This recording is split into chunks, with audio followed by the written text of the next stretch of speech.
I believe that if Lovey would have married for love and love alone, he would have definitely married Gigi. However, seldom do people marry for simply love, especially when you're in ministry and trying to build a dynasty, when you're responsible for the guidance and souls of others. Many feel it's not about your happiness, it's about the peace and tranquility of the flock you're leading. And it appears Lovey took this into consideration when selecting a wife. I wouldn't be surprised if his selection of Maggy wasn't his decision alone. You have to remember a lot of these prophets are extensions of those around them.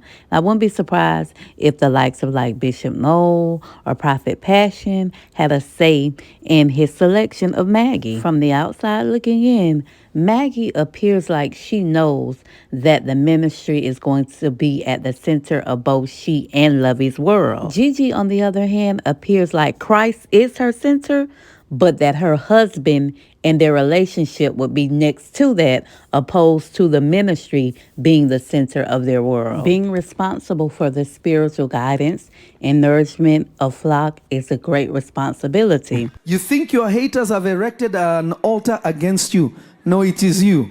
You think your enemies are not sleeping at night, they're coming after you. No, it is you. And while I do believe he loved and fell for Gigi, I mean, why wouldn't he? She's a lover of nature, an equestrian, always well put together. She embellishes in the arts.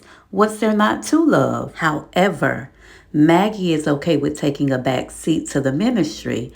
I just don't believe those around Lovey believe that Gigi would have been willing to make that sacrifice. It's not uncommon for men of a certain status to date multiple women and vet when they're looking for a wife, and I find it hard to believe that Gigi didn't know this. I believe she was okay with it until she wasn't the final selection.